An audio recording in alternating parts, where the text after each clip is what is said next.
What's on, ladies and gentlemen? My name's Ross, I like games, and today we need to have a look at some new cards from that lovely Starter Deck 12. I am personally starting to get extremely excited about Starter Deck 12. It is starting to look very much like it is right up my alley. Now remember, Starter Deck 12 has actually been revealed officially in Japanese and a Japanese website. It has not yet been officially revealed over here. However, we do have distributor listings for it. So over in Japan, on the official Japanese website, we can see a listing for Starter Deck 12, and it is being listed for the 28th of October, and it is a weird, and I told you this before, but it's a weird price of 1,320 yen, which doesn't really make a huge amount of sense to me, because the main decks are 990 yen, and the budget decks are 550 yen. This is neither, which is frankly weird, and I don't fully understand it. But it's either a price rise, boo, or there's something else in there beyond what we would generally expect. Although we have been told it is a 50-card deck with a leader, and then 10 Don cards and a play sheet. So maybe it is just a price hike, which would be quite a big price hike, and that would make me sad. Over in English, like I say, and I tell you this a lot, this is all unconfirmed until we get an official release date on the official English website.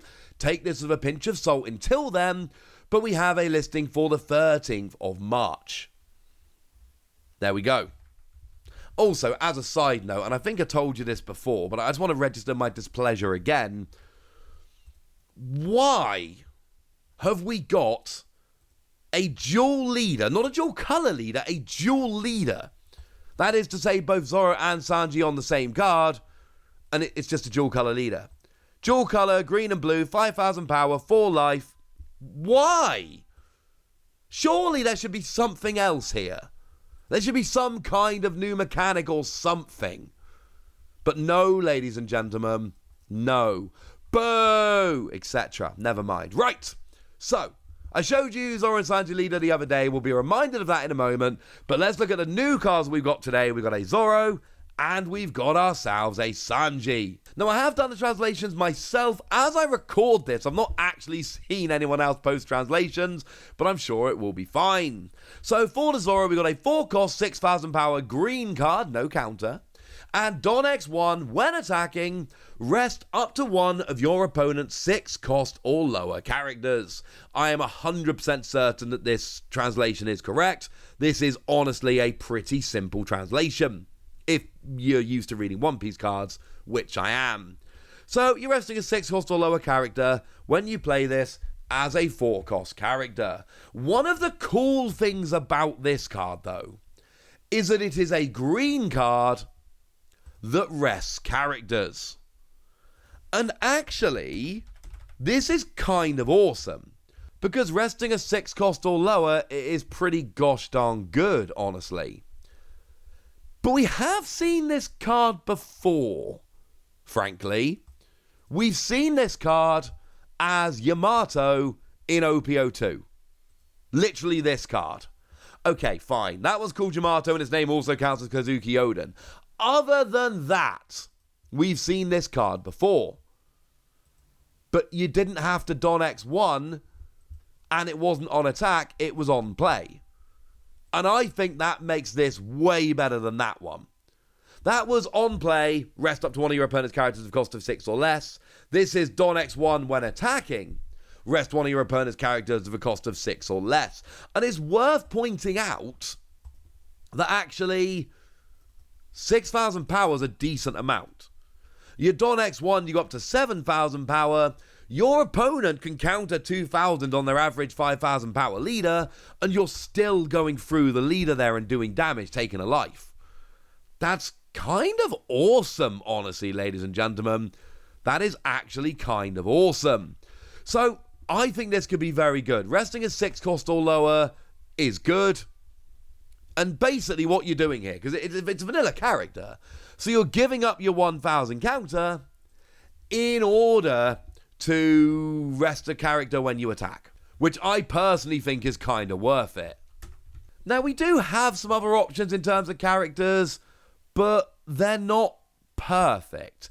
Like, we could look at OPO4, the set which is, just coming out now, and you got the Mac Visor, or however it's pronounced, and on play, if your leader has Don Quixote Pirates, rest a character that costs 5 or less, and then at the end of your turn, you set a Don to active. So you lose 1,000 power, but you also get a Don at the end of your turn active, and you get your counter back, but it's only for Don Quixote Pirates.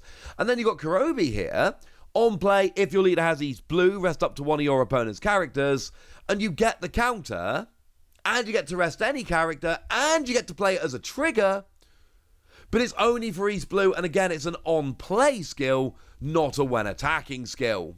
So, yeah, and in terms of an every turn attacking, rest it, I think this is a really, really strong card, honestly. And we don't see many of these that is an every turn when you are attacking, especially when you're able to rest something that's 6 cost or lower. And you're going to have a 7,000 power character, so you can be taking out your opponent's characters here, because you rest them, or you can be resting blockers so that they can't block you, and then you've got a powerful character which can't be blocked because you've just taken out your opponent's only blocker, as an example. I really like this card, ladies and gentlemen. I think this one could be good. Now, as for the Sanji here, what we've got is Don X1, when attacking, if you have got 5 or fewer cards in your hand, this character gains 2,000 power until the end of your next turn.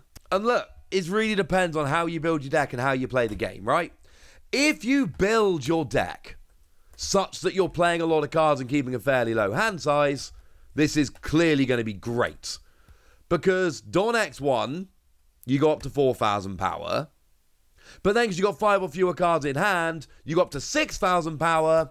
And all of a sudden you got a 2-cost 6,000 power character. Now, to be fair, it is appropriate to point out you kind of got a Don X1, but then you're putting 1 Don on and gaining 3,000 power. This, in terms of cost to power ratio, like for a vanilla character, 2 costs to be 4,000 power. Now, you're giving up the counter, and you don't want to give up counter on all your cards, but you're basically looking here at a 6,000 power character if you Don X1 on a 2 cost. I cannot be the only person that thinks that looks really good. And I'm not. I assume I've not talked to anyone else about this card yet. But yeah, this one looks really good, and I'm genuinely very excited. Now, to go back to the leader quickly, remember the leader's got Don X1 when attacking, once per turn. You may return one of your 2-cost or higher characters to its owner's hand to set up to one of your 7,000 power or less characters as active. Am I the only one that's thinking, hang on a second, your Don X1 and this Zoro is a 7,000 power character? And I want to look at the specific wording of this card again, because it reads exactly like this. Don X1, when attacking, rest one of your opponent's 6-cost or less characters.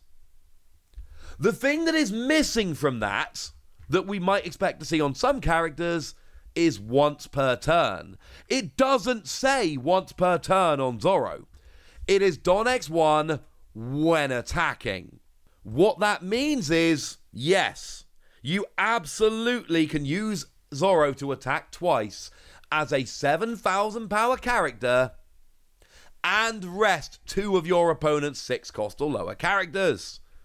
If we go back to Sanji for a minute, Don X1, when attacking, if you have 5 or fewer cards in your hand, this character gains 2,000 power until the end of your next turn. That does not say once per turn. So what that means is, now you've got to be very careful with this one. You put a Don on, you attack, oh, you're a 6,000 power character. Now, as long as you do not put 2 extra Don, i.e. you can be up to a 7 and that's fine, then you use the leader, you set this character to active, and then when you attack, the skill activates again, and you go up to a 2-cost 8,000 power character. No, I don't think this is a coincidence. I'm assuming, and again, we've not seen many cards from this deck yet, but I'm assuming this is how the deck is designed.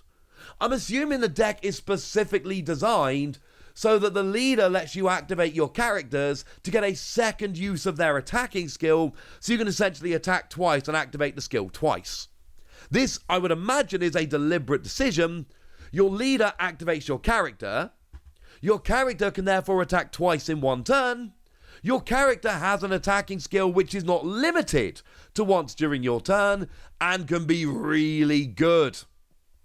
And I probably put something on the thumbnail of this along the lines of huge update for Starter Deck 12, and it is. Because these two cards, combined with a leader we saw the other day, tell us how this deck is designed. We've got a leader skill that activates your characters, and characters of attacking skills that are not limited to once during your turn. Put it together, ladies and gentlemen, not a coincidence.